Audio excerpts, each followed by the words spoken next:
Welcome to the InnovaBuzz podcast, where our job is to help you build visibility, professional credibility, and connection with your ideal client by putting the human at the center of innovative marketing, so you can build and strengthen an engaging, enduring relationship with your ideal clients. I'm Jürgen Strauss from InnovaBuzz, and I'm honored that you're here with me.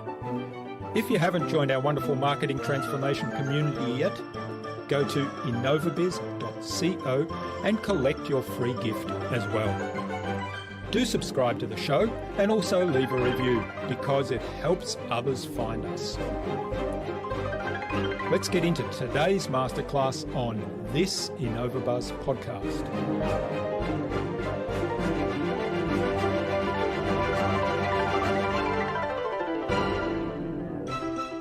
Technological change is getting even faster. We had 10 years of digital transformation in the last year.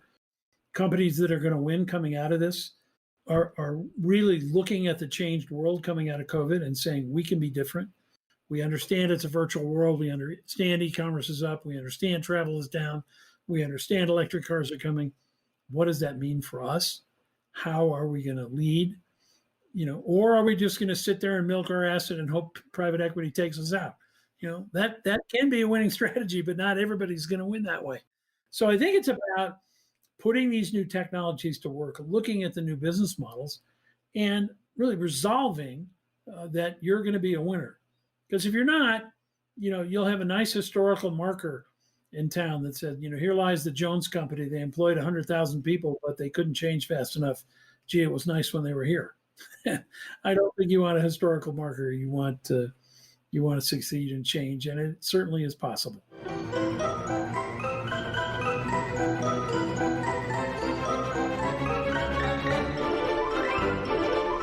Welcome back.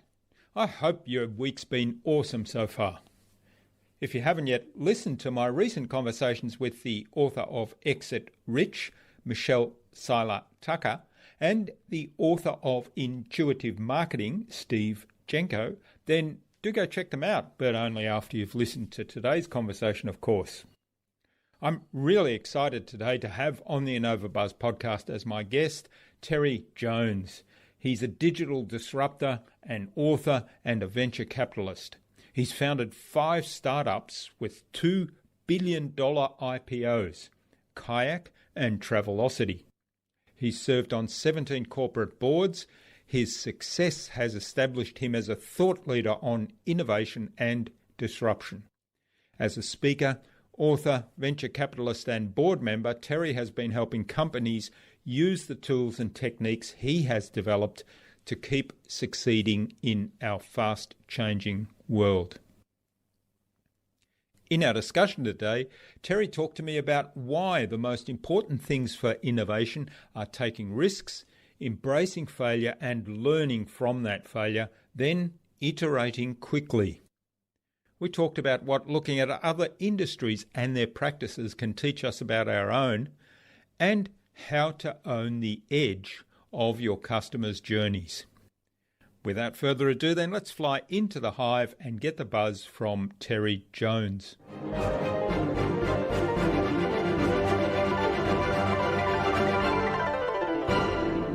Hi, I'm your host Jürgen Strauss from InnovaBuzz, and I'm really excited today to welcome to the InnovaBuzz podcast from Nevada in the USA, Terry Jones, who's the founder of Travelocity. He's the founding CEO of Kayak.com, and he's the author of On Innovation as well as Disruption Off.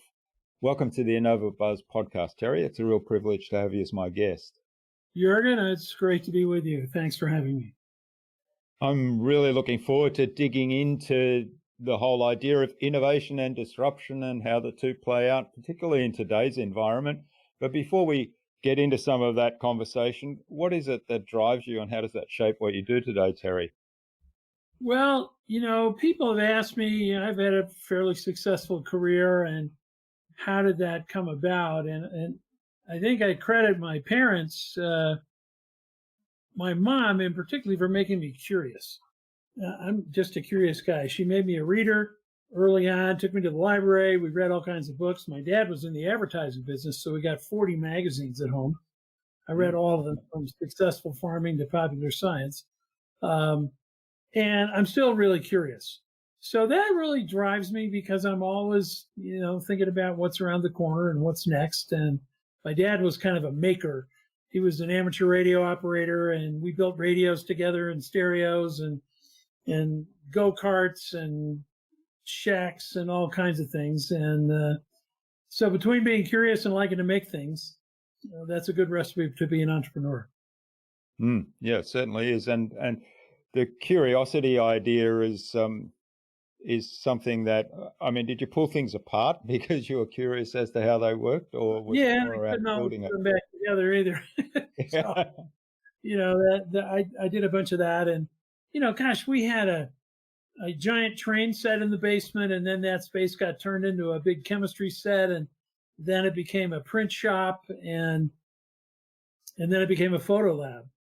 And my brother ended up becoming a National Geographic photographer. I never was that good. But that curiosity of putting things together and taking them apart, and putting things together maybe that hadn't been put together before. And in those days, we built lots of model airplanes and put plastic parts together. I enjoy assembling things and putting them together in new ways. Sounds fascinating. I used to take things apart all the time to see how they work, but I could never put them back together. So I usually just left them on my dad's desk in bits.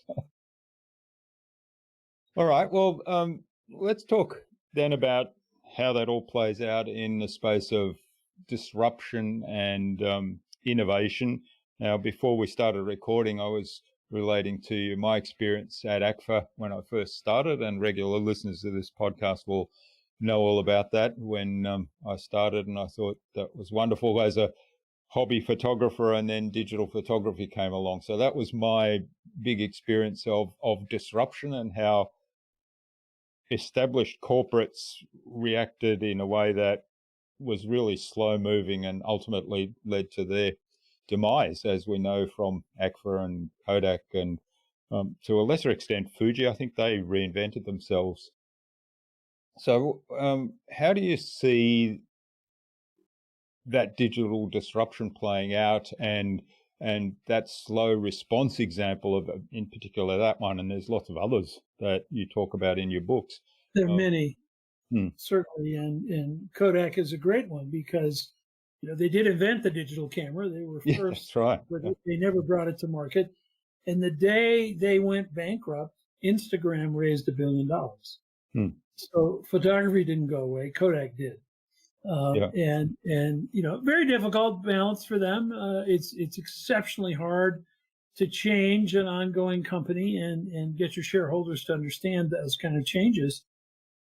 But we've seen so much disruption, particularly during COVID. I'm writing a new speech, and it's based on the song from Hamilton, the great new play. Jefferson, one of our leaders here in the U.S., came back from being ambassador to France after 7 years, and the title of the song is "What Did I Miss?" Well, if you look back at COVID, what did you miss? Did you miss that General Motors announced the end of the internal combustion engine by 2035? I mean, that's a massive change. And the same week, Shell Oil announced peak oil. They're never going to pump as much as they pumped in 2019. And they're building 50,000 electric car chargers. And Tesla announced they're going to become an insurance company based on actual data, not actuarial data. So there are a lot of companies coming out of COVID who understand that you shouldn't let a crisis go to waste. But there are many more who are going to miss those signals. And I think the number one barrier in corporations to change is lack of risk. It kind of gets driven out. I've been the CEO of public companies, and you have to make the quarter. But there is no progress without failure, and there is no experimentation without risk. Elon Musk said in a recent letter to shareholders, it was Jeff Bezos. He said, you can't call it an experiment if you know the outcome.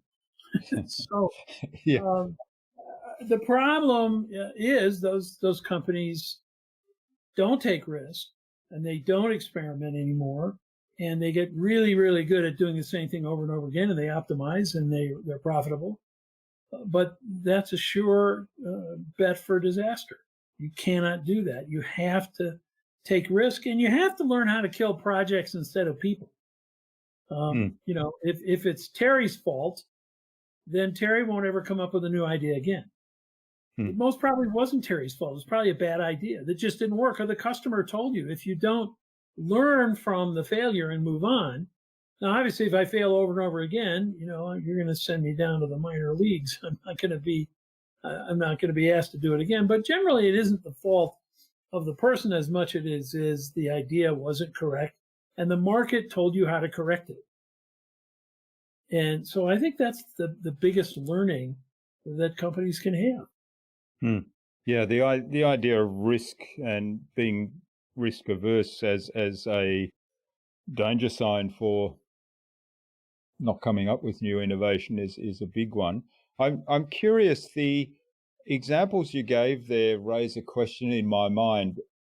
Tesla going into insurance is an interesting kind of addition. It's not like if they develop this insurance thing and invest resources into that, it's not disrupting their existing industry. Whereas the examples of General Motors stopping the internal combustion engine and going to electric vehicles or alternatives, and Shell investing a lot of money in charging stations, that's kind of a disruptor for their existing business model. So how does a business balance those things where, you know, their innovation and their idea, their experiment that they're doing is a disruptor for their existing business model, which needs to still be successful for the company to be sustainable?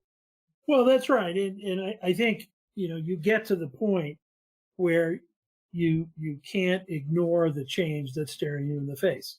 And that's what happened to GM. You know, Tesla got big enough and regulation got big enough that they made that move. And when they did, everybody else will. And I think the same things happen to Shell. There are oil companies who are saying, no, we're just going to keep pumping. We're not changing. There are other oil companies who are moving to renewables.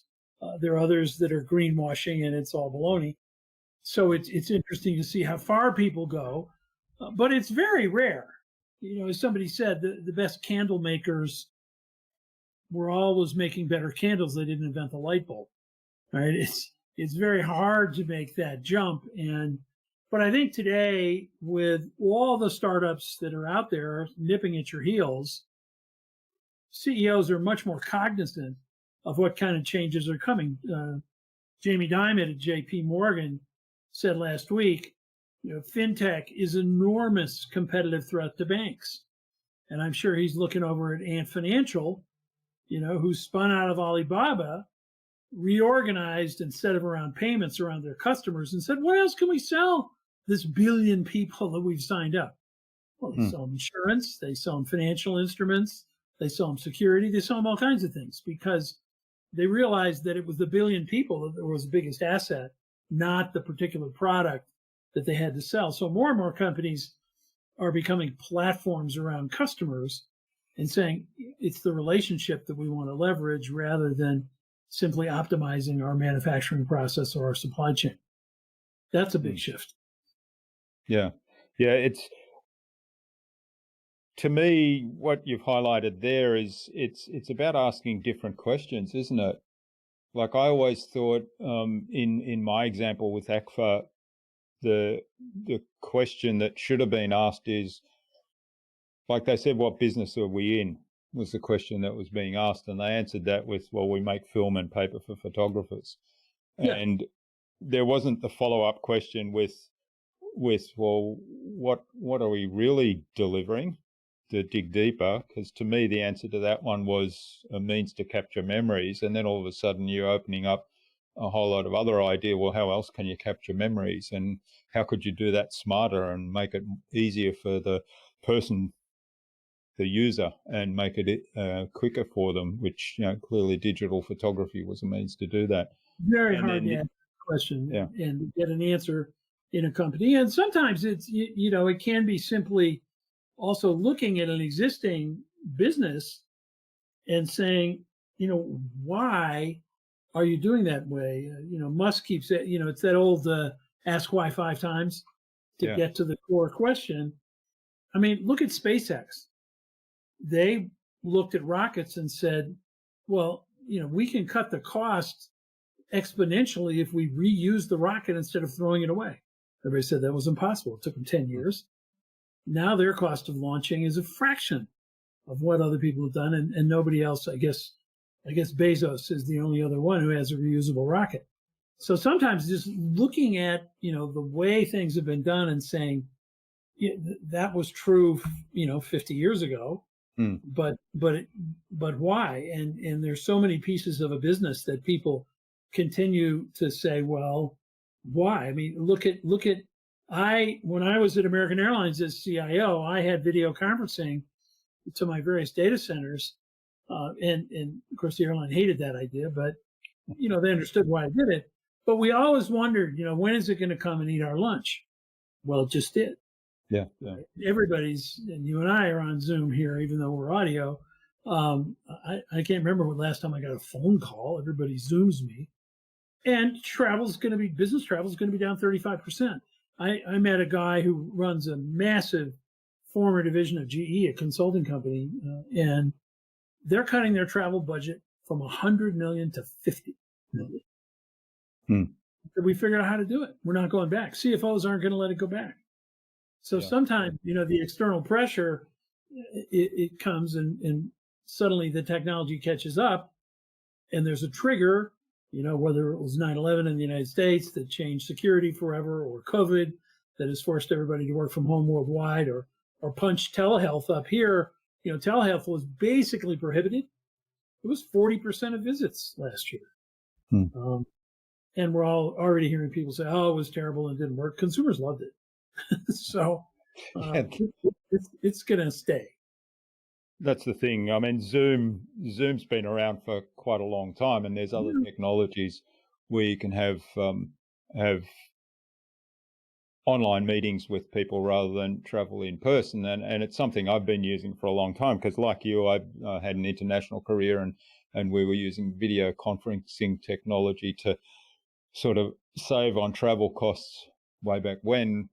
The thing that COVID has done is it's forced people to use it that perhaps in the past have said, no, it's not really a substitute for in-person meetings. And now all of a sudden they say, oh, it's actually pretty good. We can cut back the in-person meetings. I mean, we'll have one in-person meeting instead of 10 a month, and the rest can be on Zoom. It's so hard to change opinion. I gave my first in-person speech in a year. I built a TV studio here in my office and did 47 virtual speeches last year and got really good at it. But I was down with a few hundred meeting planners, and we were talking about virtual meetings or hybrid meetings. So some in person, some virtual. And they said, oh, that's too hard. And our job is to put people together in a meeting in a beautiful place.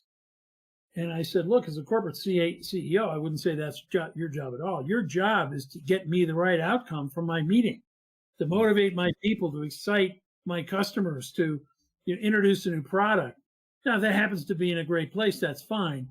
But if I can cut the meeting cost in half by having half the world be virtual and get more people, which is what we saw with virtual meetings and conventions last year, what's wrong with you people? Sorry that it's hard. Do it. Get it done. Yeah, that's certainly, I mean, I think there's something there that you said that I was not surprised by, but I thought, well, that's really opened people's eyes. And that's that some of those virtual meetings and conferences actually attracted, double, triple, or even sometimes 10 times the participants as before, because particularly international conferences where the cost to travel and the time cost to travel there from other parts of the world was a big barrier. So people might send one or two representatives from their company, whereas now it was online. So they said, well, everybody in the company can participate at a certain level. That's right. And amazingly, even the trade shows had higher levels of interaction. So the virtual booth actually worked in many cases better than a physical booth. People were a little less hesitant to walk up. As soon as they tripped the electronic barrier, I got their email, and we started a conversation. And breakout meetings worked well too. I've been, as a speaker, bouncing from breakout to breakout, which I could never do physically. So, but we go back to the people who plan meetings. They think they're too hard. CEOs aren't going to put up with it, and they're going to cut travel budgets, and they already have. So, I think coming out of this crisis, many companies have looked at some of these changes. My son-in-law's company shuttered their office already. They said, we're not reopening. We're going to have one little office for our CEO to meet with investors, and that's it. Yeah. It's like a movie set, or something. And my son and his wife, she got a new totally virtual job. They sold their 2 cars and now have one. So that's going to be an impact. So we're seeing people make a lot of fairly dramatic changes coming out of this, and that's what crises do. The hard part of teaching innovation and disruption is generally getting people to believe there is a burning platform. Yeah. There is a problem. This year we don't have that. It's okay. Yeah. No. But one of the things I see though, you've raised a couple of scenarios there that I think, there's lots of follow-on impact from those. So for example, the CEO who says, well, most people over the last year have been working from home and it's been quite successful. So why do we need this big office space? Let's have just a small office where people can come in for the really important must-do in-person meetings, and everybody else can work from home. So we save a huge amount of money on rent and overheads and supplies, power bills, and so on. So that impacts the real estate industry, the commercial real estate industry. It also impacts all the service industries around there, because all the people, like I see the big cities, people traveling into the big cities, into their offices, and then they go out and grab a coffee in their breaks. They go out for lunch. So all the cafes and restaurants around there, or the little kind of supply shops where people might drop in to buy something on their way home, all of that's impacted. The public transport's impacted. The example of the cars, the ability to drop down to one car as a 2-car family, because really you don't need to travel that much. That's right. And so there are lots and lots of ripple effects. And clearly, in many businesses, the pendulum will swing back. They'll find that they are not creative enough, that people aren't interacting at the level they want. So, maybe companies will swing back from that, as IBM did, as Yahoo did over the last 4 or 5 years. They pulled everybody back inside because they wanted to change culture. And it's very difficult to change culture when everybody's remote. But you look at, certain functions like call centers, like computer engineers, they don't have to ever come together. Engineers like to be alone. and that's the way they operate. And in companies I'm talking to, they're saying, look, half the engineers in Silicon Valley are now spread around the United States. And if you don't give them what they want, they'll just, they'll go to LinkedIn and get a new job and change their Zoom address in the afternoon, and they're done. They don't have to move. They move with a keystroke. So I think for certain applications, they won't come back. Others will, certainly. But the impact. I mean, look at how many restaurants are not even restaurants anymore. They're ghost kitchens, where they're just a kitchen in a strip mall with a bunch of motorcycles. And it sounds, you read the thing online, it sounds like a fantastic French restaurant. Well, it's also making Indian food and, hamburgers, and they're shipping them out with delivery, and they have very low costs. So, society gets reshaped a lot. If you read about, how tea reshaped London, and how, suddenly there were tea salons, and how in coffee shops, were a huge change, and people started drinking tea and coffee. And they actually sobered up because they'd been drinking booze more than anything else, because the only thing was safe. You couldn't drink water. So, we'll see that change again. And I think for most businesses, it's about looking at these shifts and saying, either is it going to kill me on the one hand, or how do I become the disruptor myself in my industry? And I'm the one who's going to lead it, some new direction. Yeah, well, there's two sides, isn't there? There's there's an external impact, and in the last year that's been COVID mainly, and how's that impact on my business? And so there's a disruption there, and how do I react to that? But there's also how can I be the disruptor? How can I lead a change? How can I move away from the pack, which is, I think it's a different mindset, isn't it? It is a very different mindset, and not every company can do that. Some companies are great followers. Some companies are optimized on production, and other companies, are pretty good at changing and blowing things up. And you look at, now the largest companies on the stock exchange in the United States are all tech companies, and they become platforms, and they're highly innovative. But, we're seeing, just think of the impact that 3D printing is having on manufacturing.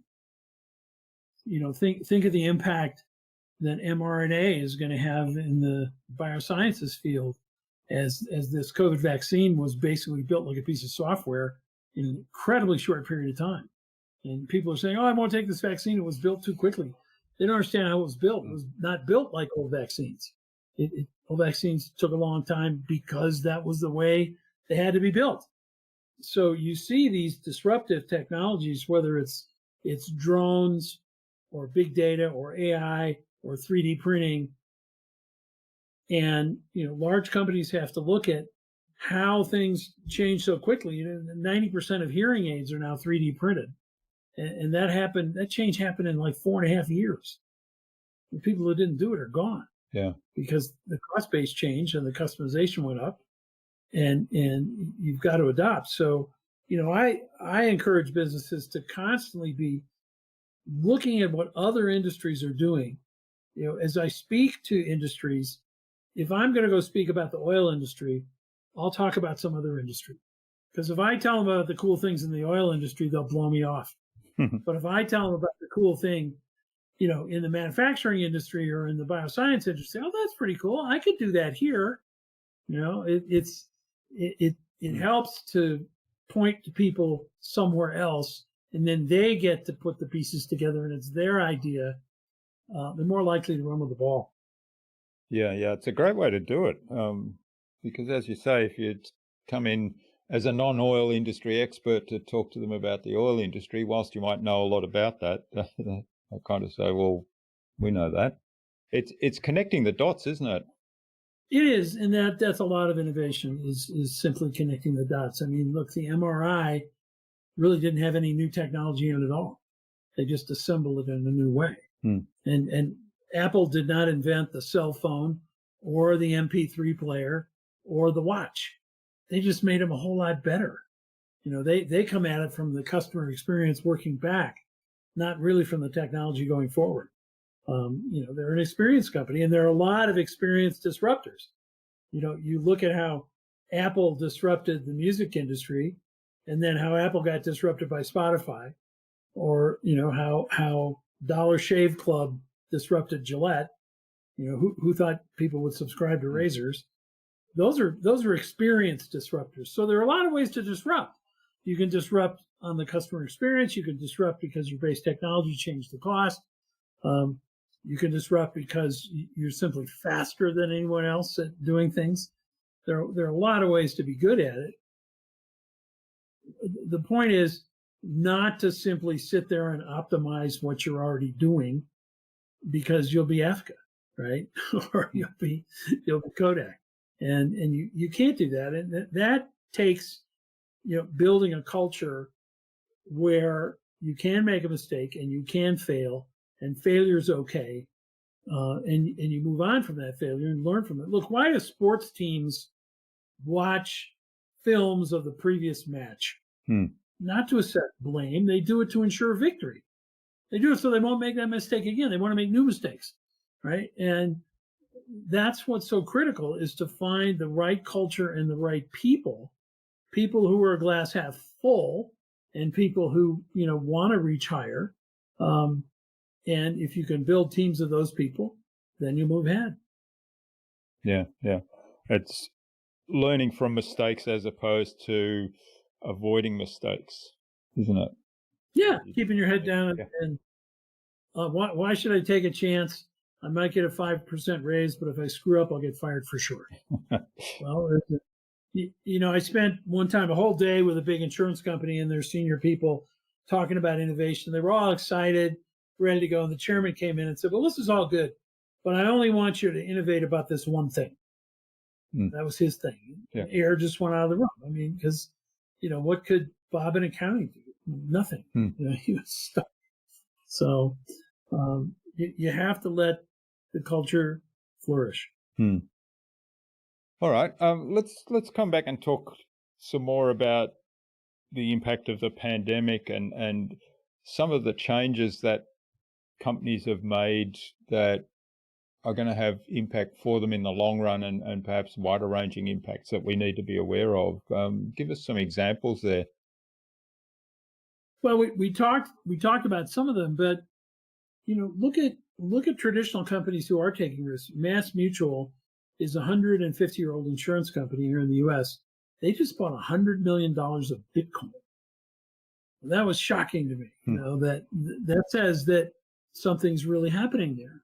The delivery industry is now rapidly adopting drones in the United States because they've finally been legalized.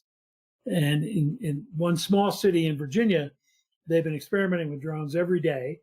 90% of customers there now like drone delivery, where nationally in the U.S. it's about half.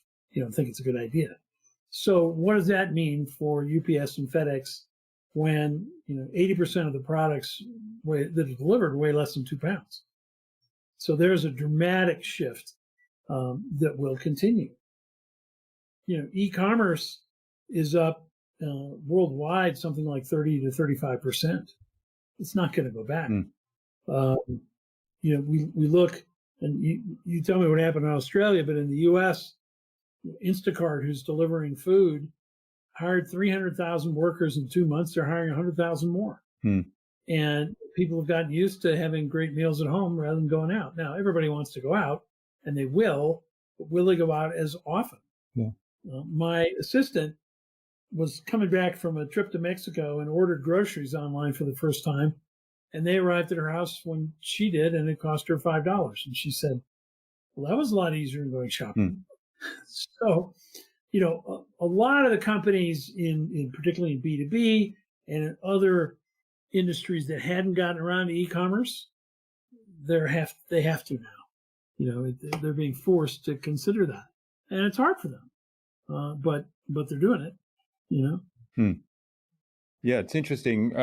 The move of the insurance company into Bitcoin, I'm fascinated by that, and I'm sort of still not really understanding completely the whole implications of Bitcoin, and a lot of people look at it and say, oh, it's a risky investment, and they think of it as but they think of it as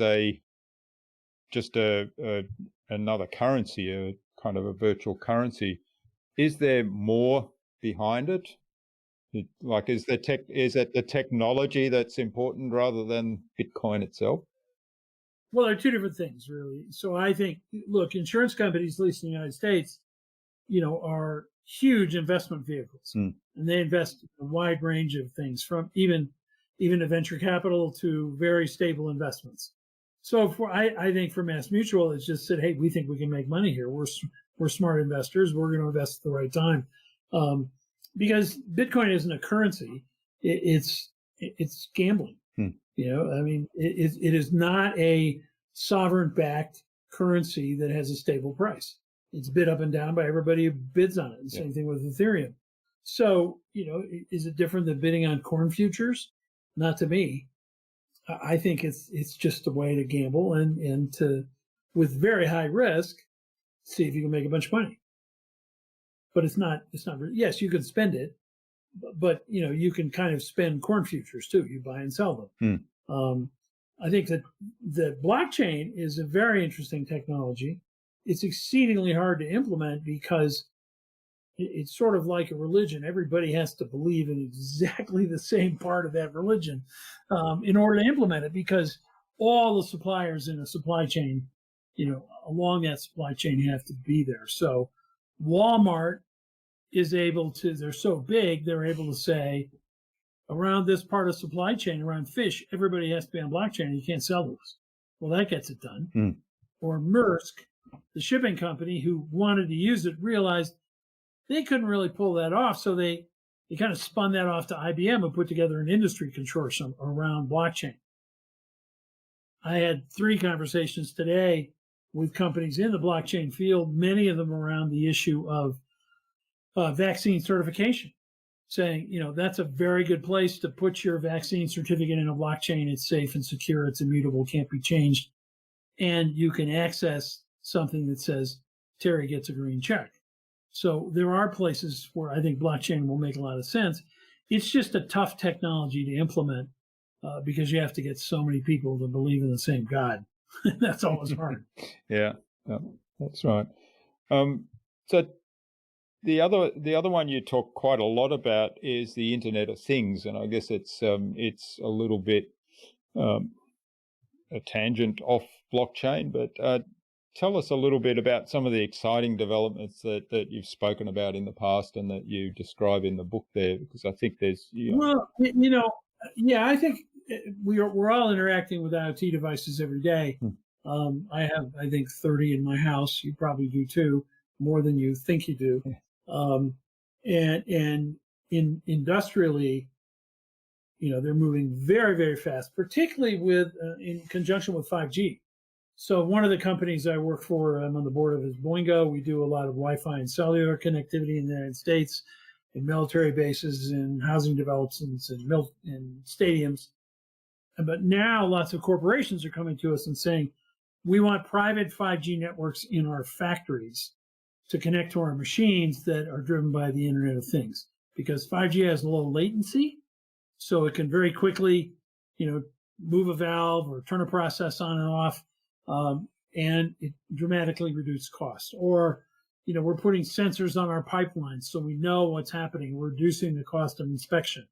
Or we have sensors that are detecting wear and tear on our machines, so we're doing, maintenance before the fact so that we don't have any failures.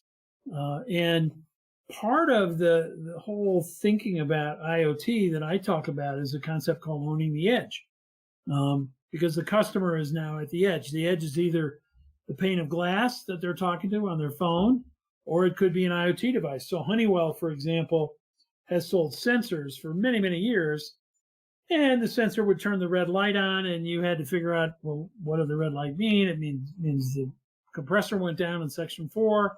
Then they went from sensing to meaning, so they actually put a screen on it, and it says AC down in section 4, so you didn't have to figure it out. Then they went to an outcome, which was action. Oh, we sense that the AC is down in section 4. We've turned on the backup, and maintenance is coming. That's an outcome. That can be sold at much higher value than a sensor. So people are combining IoT, particularly with AI and big data, to sell outcomes, to reduce costs, to increase customer satisfaction. I was on a call this week with the chief experience officer at Carnival Cruise Lines, one of the biggest cruise lines in the world.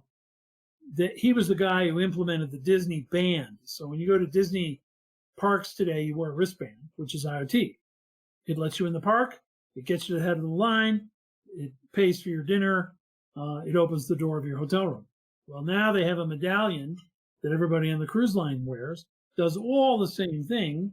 You can even gamble with it. You can make bets using this medallion. And of course, it goes on your credit card, helps if you had a little bit to drink, and money. But they have 7,000 IoT devices on the average ship. So think about how much data they gather, how they can optimize the customer experience, how they can optimize the ship itself and their costs by linking all these together, collecting the data, and then using AI to analyze it. So AI becomes sort of the secret sauce of 3D printing and IoT and many of these other new technologies, because it can refine the data. And of course, AI systems are learning systems. So my company's learning 24/7 by 365, whereas your company has a bunch of analysts looking at the data that's a month old. You'll never catch up. And that's a profound change that's happening in companies who implement AI along with IoT. Yeah. Yeah, that cruise ship example is a really interesting one, because I've spoken to quite a number of people that have been on cruises, and they rave about the experience. They rave about the locations they went to, the things that they saw. But the other thing that I think is inherent in that is the whole experience of they get on the ship and they don't have to worry about anything. So everything's taken care of through that medallion. If they want something, they just show the medallion and they get whatever it is that they desire. So if you take that out of the cruise environment and say, well, can you implement that to just a normal everyday life experience, from things from shopping to travel to turning on the heating at home to I don't know what else there is, but does that give an opportunity? And I think there's a whole lot of things there that we could probably learn from that. Well, look at Amazon Go. They put a store out, and they're building them around the U.S. where there are no clerks. There's no one in the store, just you and your phone. And they're using AI to watch you take the items off the shelf, and you throw them in your basket, and you walk out and it scans your phone, and you're done. That looked like a crazy idea before COVID. Now it's pretty smart, right? And we're getting contactless payment wherever we go. Think of companies like Shell has built sensors into GM cars, so that now Shell will pop up and say, you're running low on petrol. There's a Shell station up here about a kilometer ahead. If you fill up now, we'll give you free coffee. Well, that's owning the edge, right? Because the edge is where the customer is sitting at that moment. There are furnace filters you can buy that automatically detect when they're clogged up and dirty. They just order a new one. So that's the speed and convenience aspect. My printer here orders its own ink. It's connected to Amazon. Am I going to reprogram it to connect to somebody else? No. It's just easy, and there's not that much difference in price.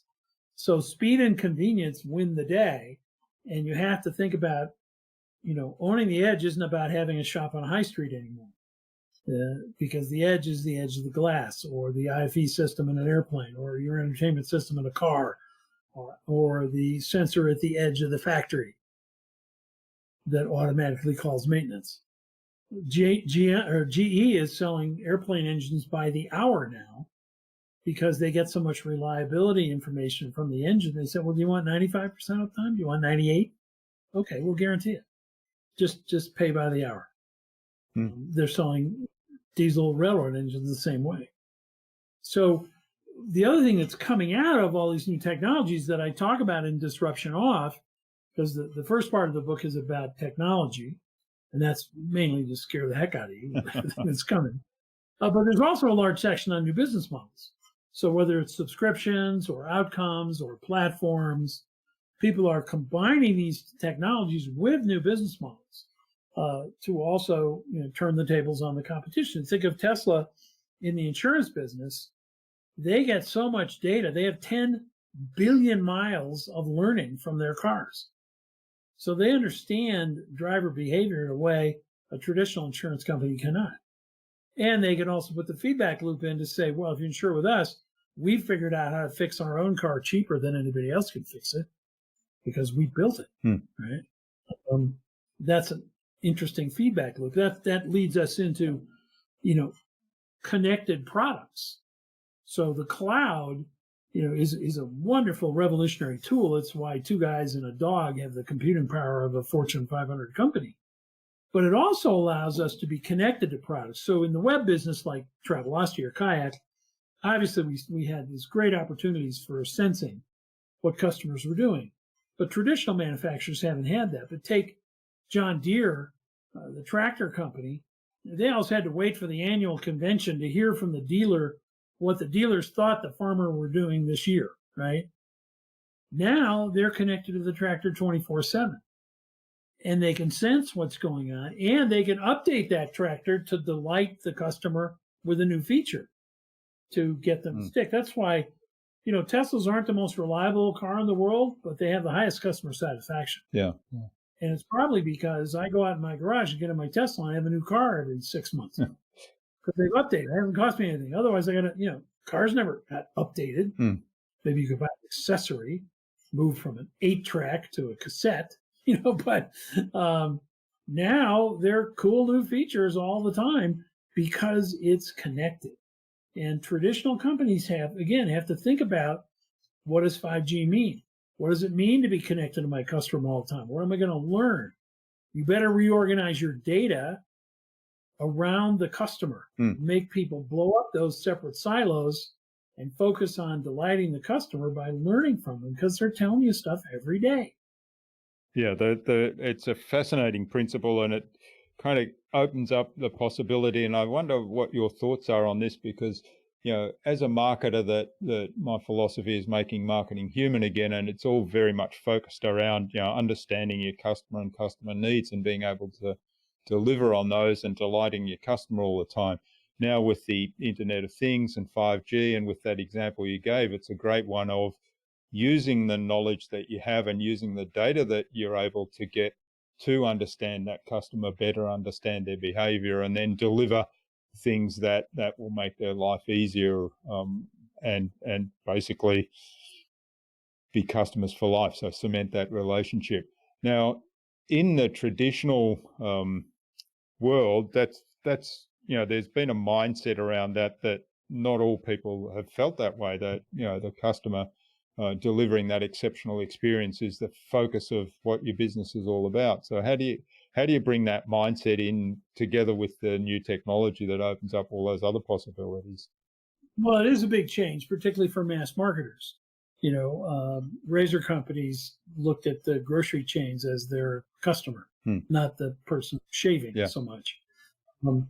They certainly did surveys, but they didn't learn from individuals, and they weren't thinking about customers. And then along comes, a subscription company who gets information back every month, and feedback from their customers is connected to them. It is a huge change. And, I've been talking a lot with IT companies about this, and CIOs. Many times, one of the ways this happens is the CIO will start collecting data from all the separate departments and putting it together in a data lake, and start showing the company, here's the kind of learning we're getting. This is a good reason for all you to share the data instead of keeping it in your individual castle, marketing, sales, operations, customer service. Because if we share it, we can move way faster than the competition. And sometimes that comes from IT. Sometimes it comes from the top, from someone who says, a CEO who gets it and said, I see what other companies are doing by putting all these data together. We have to do the same, and we have to be connected to the customer, because, specifically if they start listening to kids and millennials, who live on these devices, for gray-haired people like us, we're not maybe listening as well as we can, but if you listen to kids, they'll tell you right away. And you also, it's important to take credit for personalization. I'll give you an example. Ritz-Carlton, says they personalize things, but they always do it behind the curtain. It's very quiet. And I came down to Ritz-Carlton and I said, look, I've got all foam pillows in my room, and I don't like foam pillows. And they typed away the computer, and they said, yes, you do. It says so right here. You like foam pillows. And I said, well, you're bloody wrong. Your database is wrong. And if you, when I checked in, said, Mr. Jones, we have those foam pillows you love, we've already put them in the room, I could have told you were wrong. Or you were right, and I was delighted that you did it. But if I just show up there, I don't know if it's a mistake or every room has foam pillow. I don't know, right? So you kind of have to take credit. This is on the airline. This is, here's your scotch, Mr. Jones, like you had last time. It's hard to get it right. I mean, on Amazon, I order something for my grandkids and then I get baby books for the next, 500 times. But it's worth it if you take credit for it. And some companies, do an exceptional job, but you have to take credit for it. And customers will tell you lots about themselves if they get something back. I built a database of 40 million names at Travelocity simply by telling people, look, you got to become a member if you want to use this. But if you're a member, hey, we'll send you emails every time the price goes down to your favorite destination. You'll get a newsletter. You get premier customer service. And I said, yeah, I'll give you my name and address. And suddenly I had 40 million people to talk to. Yeah, well, the hotel example is a really great one. And I mean, it's as simple as saying, even just checking, right? You don't have to sort of blow your own horn. They could have said, we've put in the foam pillows that you really like, Mr. Jones. Is that all right? Yeah, that's it. I would have been. Yeah. No, it's awful. Oh, that was wonderful of you. Yeah. Thank you so much. It's not only doing it, but it's letting people know you did it, because sometimes it can be too subtle. I just think it's a mistake. Yeah. We're used to it online with online preferences and advertising. And I mean, I had one yesterday where I'm looking at, I have to replace the air conditioning at my summer home, and I'm reading articles about air conditioning. And then I got an email from Home Depot about new air conditioners. And that was a leap I hadn't seen before. Certainly I'd seen the retargeting ads that follow me around, but that article knew me, found me. I didn't put my name in, cookied me somehow, but sold that to Home Depot, who linked it with an email. So actually that was fine. I don't object to that. And, I'm one of those people who realizes there is no privacy, so get over it. Yeah. Well, in that example, and I've had examples like that where I've been looking at something. I had one where I was actually looking at the latest Samsung phones a while back in store. I'd gone into the store, and when I got home, I had a bunch of emails highlighting the new app from different suppliers. And I thought, that's interesting. But, to me, that's kind of a convenience thing. If I'm seriously interested in something, whether it's phone or air conditioner, and I've been doing some research, and then people pop up to say, we've got this one and it's on special right now, or they sell me the benefits of it, that's okay. I'm okay with that. Yeah, exactly. So you don't want it to be too creepy. But, one of the other big revolutionary technologies coming, of course, is voice recognition. And we see that with whether we have an Echo or a Google Home in our house.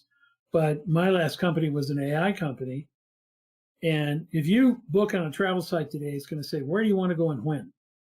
But really, you're thinking, I want to go to an island and play golf, and my wife wants a great spa. But you can't say that. So we built a product that actually allowed you to ask those questions. And we found the conversion went way up. Many more people were buying if they could ask those open-ended questions. And when the hotel showed up, we didn't show them a picture of the lobby. We showed them a picture of the golf course and a review of the spa, because that's what they asked for. And so systems have to get better at listening, and particularly voice allows us to do that. So we're going to see tremendous innovation in user interface, both in industry and in consumers. As we talk more to our devices, they'll give us better answers. Yeah, better answers and better customization, which, that's, to me, like we talked a little bit about customer experience, but to me that customer experience begins right there when the first question is asked, and coming back and then showing you pictures of the things that you're actually interested in, rather than like the hotel lobby or the beachfront, if you've talked about golf, is part of that customization and already delivering an exceptional customer experience.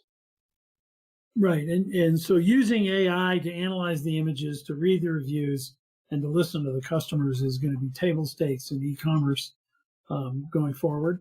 It's happening pretty quickly.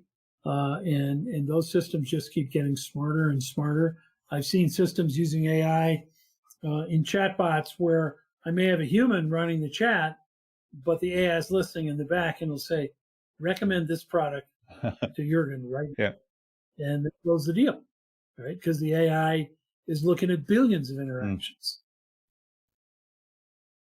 Yeah, it's pretty amazing.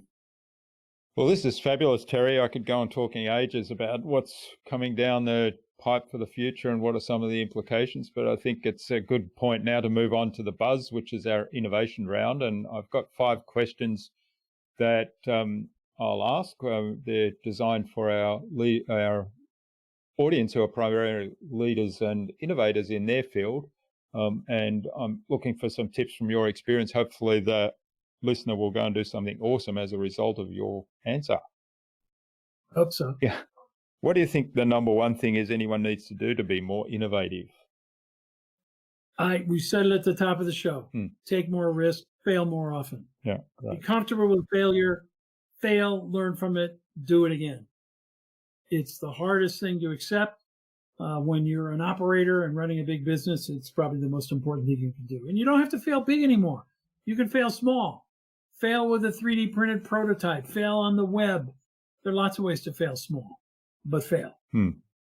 Yeah, great advice. Now, in terms of learning from failure, do you have any tips there? You know, how do you take, like when you do fail, what are the steps you should be taking at that point to learn, take away the lessons and implement them? There are a lot of quality tools about dissecting the reasons for the failure, and was it execution? Was it the customer didn't want the product? What is it? Are you listening well? And really taking that feedback in and immediately changing your prototype and trying again. At some point, it's not any good if it really isn't. And sometimes you're too early. But iterating quickly and learning and trying again is how you move forward, rather than agonizing over the fact they didn't like it. There's a wonderful guy called the Amazon Whisperer. He reads reviews about bad products on Amazon, and he builds new products from those reviews. Yeah. Gets rid of all the things that fail, and they sell like hotcakes. And apparently the people who build the products don't read reviews. Yeah, a few people have suggested, reading reviews is a great way to get insights from other people's failures. So it's a really good reinforcement. Yeah. And, I have companies all the time who say, "Oh, I don't want to have reviews. I might get a bad one." My attitude is, you sucked before. You just didn't know about it. All right. Now, what's the best thing you've done to develop new ideas? Well, I think it is this. We talked about curiosity, and I think it's putting things together in a different way. Usually, a new billion-dollar business is just changing one thing. The Travelocity was just do it yourself. Behind the HTML, we were a travel agent like anybody else. Kayak was a $2 billion business, was about choice. Let's let people book where they want, not force them to book with us. So it doesn't have to change everything, to be a huge idea. You just really have to. We looked at the fact that Travelocity, only 5% of arrivals were converting into sales, which in e-commerce is fairly normal. We said, where are they all going? Well, they're going direct to the airlines. Why don't we build a comparison site that lets them do that? Boom, $2 billion idea. So look at customer dissatisfaction, and maybe it only needs a tweak. You don't have to invent space travel. Yeah, I love that. And it's a great example. All right. Now, do you have a favorite resource you use most often? Oh, gosh. I use several resources. One I use a lot is an app called Flipboard. It's just, and there are lots of these, it's just one of those customizable apps that customizes articles.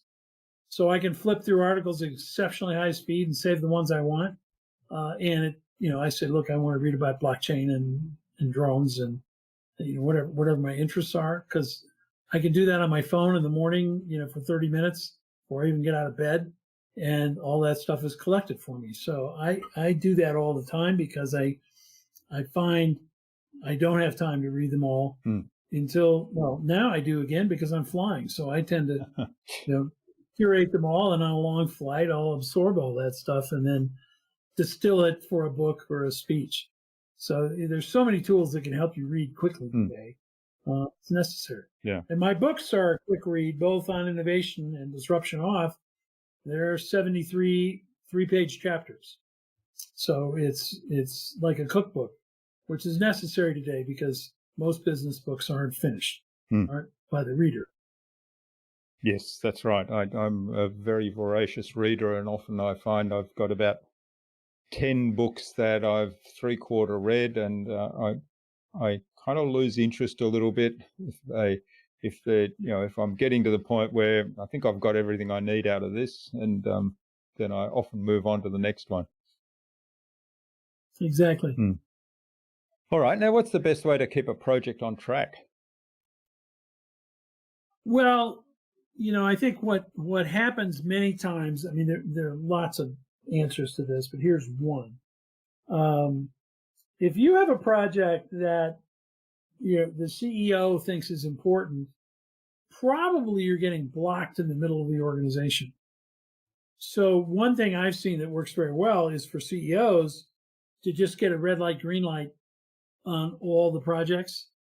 And if they see a red light, well, the middle manager knows that the boss is going to see the red light. And they know that they're on the line to fix that problem. So they're much less likely to be in the way. The CEO probably doesn't even have to act because the middle manager will never want a red light. But if it's just, if the project gets buried and the CEO doesn't see it for 6 months, and by that time it's off the rails, they'll probably say, okay, well, can that, it's too late.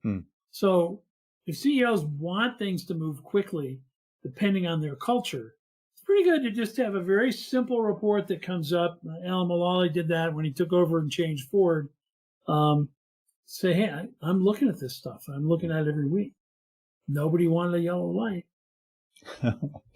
Yeah. So it's kind of accountability, but very clear visibility that's very quick and almost self-motivating for those people. That, correct. Yeah. Yeah, it's because middle managers have a lot to do and they don't like change. And, your new idea may be killing the idea that got them their job, and too bad. They got to get with the program. Convince them to take risks. All right. Well, thanks for that. That's a wonderful idea. Now, the final question is, what's the number one thing anyone can do to differentiate themselves? Well, again, I think a way many companies are differentiating themselves is through the customer experience today. That is a huge differentiator. As you said before we got on air here, that when you were looking at digital photography, it really was worse than film photography. The quality wasn't that good. But people figured out that the convenience was more important than the quality. The same thing with MP3s aren't as good as LPs, but it's good enough. And I can have 1,000 songs in my pocket. So I blew up the industry by changing the convenience of using it. So I think today, one of the huge differentiators is how easy is this to use? There's a saying in Silicon Valley, if you're really winning, step one is install software. There is no step two. There are no instructions. I had somebody, we were trying to build an app. This was like 8 years ago for a big convention. The guy said, well, I guess we can have an app, but how are we going to train everyone to use it? I said, if you have to train them how to use it, it's not an app. It's worthless.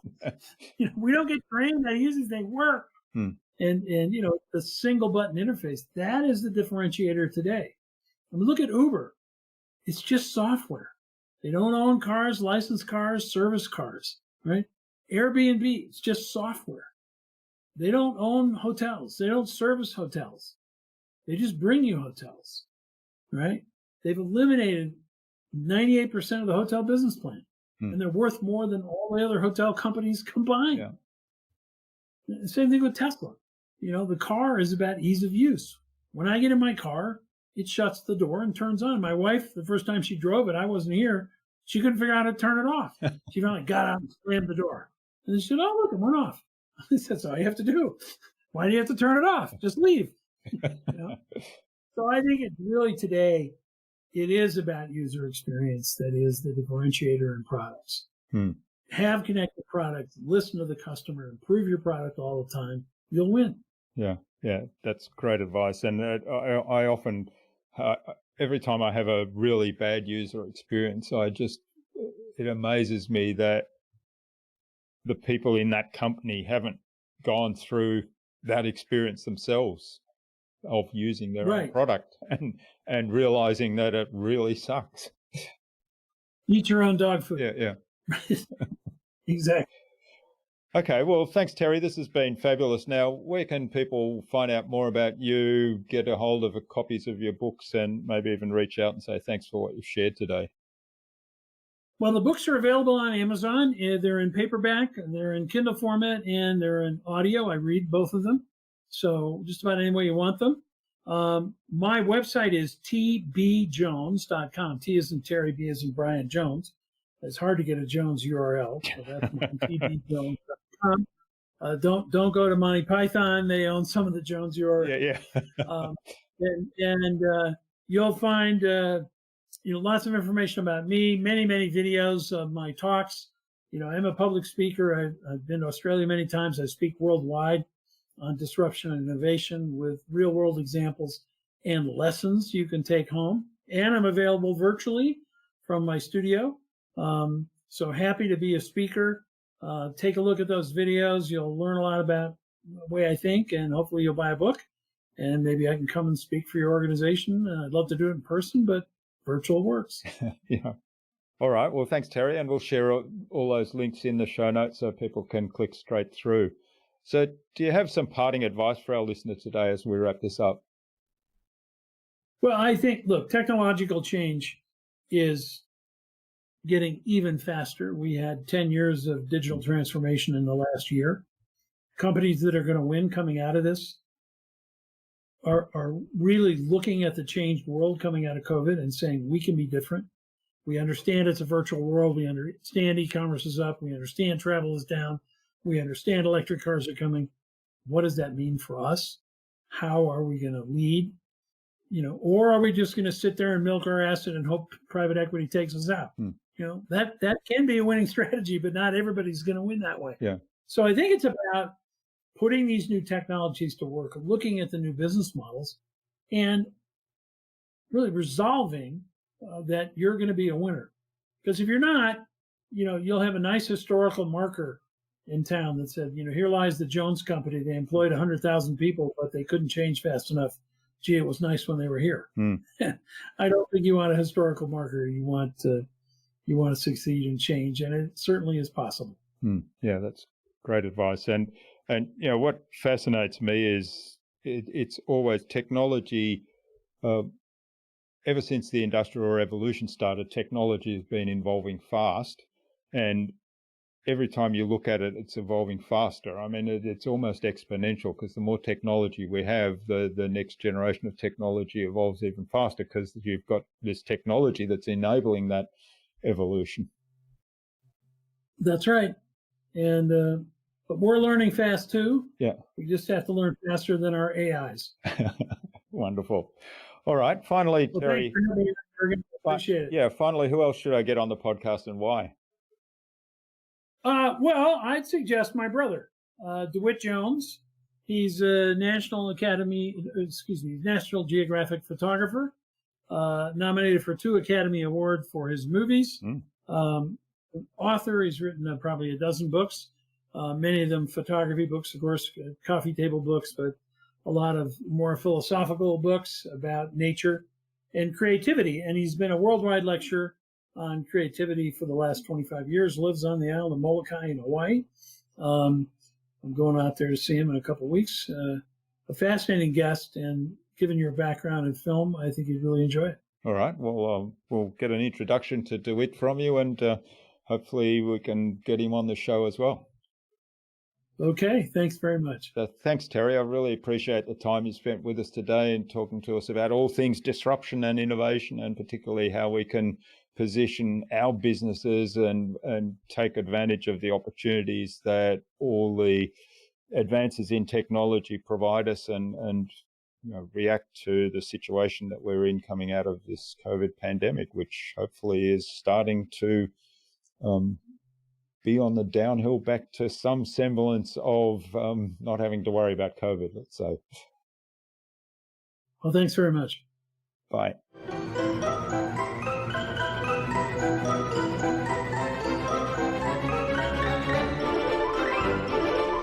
I hope you enjoyed that insightful and informative conversation with Terry and took something away from his episode. There are so many key messages in that conversation, from the various downstream impacts out of the COVID pandemic to the exceptionally increasing rate of change in technology. I'd love to know what you took away from Terry's episode. Leave a comment below the blog post, which you can find at innovabiz.co/Terry Jones. That is TERRYJONES. All lowercase, all one word, innovabiz.co/Terry Jones. You'll also find contact information there for getting in touch with Terry, as well as links to his website, his books on innovation and disruption his videos, his social media pages, and the other resources we spoke about in our conversation today.